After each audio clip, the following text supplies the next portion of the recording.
So here it is, like 1 in the morning. Didn't eat much yesterday, so I'm needing a midnight snack. So I don't know what you have for a midnight snack, but I do oyster stew.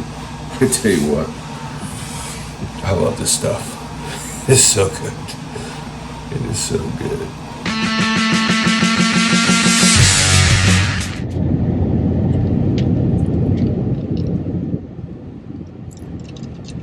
So it's September 11th. And, wow. Those of us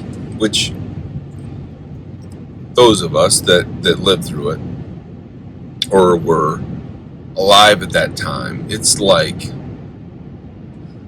dating myself a little bit, it's like the Challenger explosion. If you remember it, you remember where you were when it happened. It's like my mom's generation, and maybe the following generation, when John F. Kennedy was assassinated, people knew where they were when it happened. It's those major events that just blow up your world, and many people have this common story, and so because of that common story, it's retold and retold and retold. And where were you when this happened? And September 11th, 2001 was my first year teaching. You remember that? I remember it's probably like second period or so. Kids coming in and out. One kid, I can still see his face. Comes in. We're being bombed by the French. Where are you getting this information? What?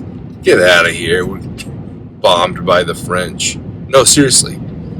The French have attacked New York City, and they knocked down one of the World Trade Centers, and yeah, I don't know.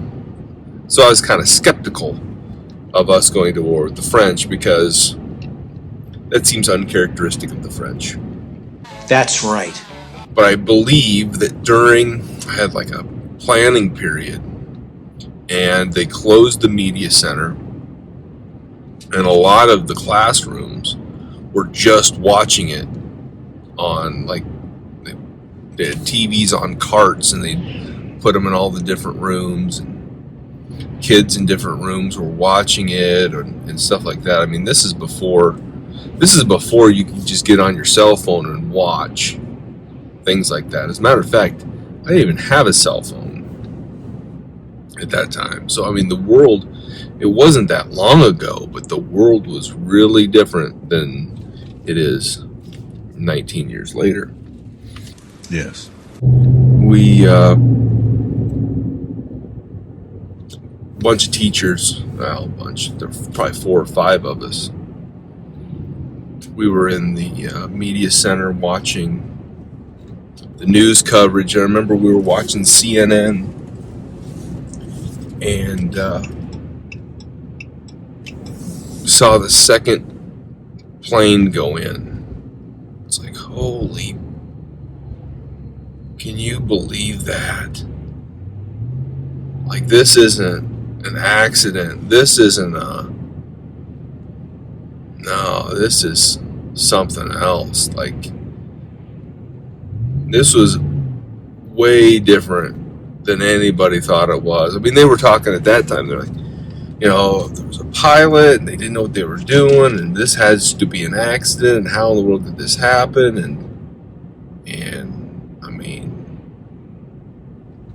and then as the facts of the things came out, and it was just like the world literally changed, in minutes. It's crazy.